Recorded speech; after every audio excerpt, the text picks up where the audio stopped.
കാസർഗോഡ് ചെറുവത്തൂരിൽ ആഡംബര കാറിന്റെ രഹസ്യാറയിൽ കടത്തിയ 2 കോടി രൂപയുടെ സ്വർണം കസ്റ്റംസ് പിടികൂടി. സ്വർണം കടത്തിയ മംഗളൂരു സ്വദേശി ദേവരാജ സേട്ടിൽ അറസ്റ്റ് ചെയ്തു.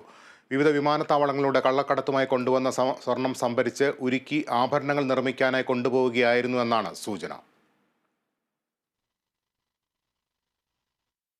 കൊച്ചി അന്താരാഷ്ട്ര വിമാനത്താവളത്തിൽ വൻ സ്വർണ്ണവേട്ട. 1.5 കോടിയുടെ സ്വർണമാണ് കസ്റ്റംസ് പിടിച്ചെടുത്തത്. സംഭവത്തിൽ കന്യാകുമാരി സ്വദേശി ഖാദറിനെ അറസ്റ്റ് ചെയ്തു. 2332 ഗ്രാമിന്റെ 20 സ്വർണ്ണക്കട്ടികളാണ് കസ്റ്റംസ് നടത്തിയ പരിശോധനയിൽ പിടികൂടിയത്. ജീൻസിനകത്ത് പ്രത്യേക അറ തീർത്ത് അതിനകത്ത് ഒളിപ്പിച്ചു കടത്താൻ ശ്രമിച്ച 1.5 കോടിയുടെ സ്വർണമാണ് പരിശോധനയിൽ കണ്ടെത്തിയത്. സ്വർണം തിരിച്ചറിയാതിരിക്കാൻ ജീൻസിലെ പോക്കറ്റ് തുന്നിച്ചേർത്ത നിലയിലാണ് ഉണ്ടായിരുന്നത്. ദുബായിൽ നിന്നെത്തിയ കന്യാകുമാരി സ്വദേശി ഖാദറിനെ അറസ്റ്റ് ചെയ്തിട്ടുണ്ട്. ഇയാളെ വിശദമായി ചോദ്യം ചെയ്യുകയാണ്.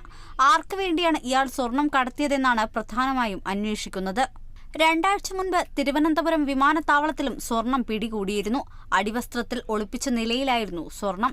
1,05 ലക്ഷം രൂപയുടെ സ്വർണമാണ് അന്ന് കണ്ടെത്തിയത്. ഇതുമായി ബന്ധപ്പെട്ട് തിരുവനന്തപുരം സ്വദേശിയെ കസ്റ്റംസ് കസ്റ്റഡിയിലെടുത്തിരുന്നു. Kerala vision news, Kochi.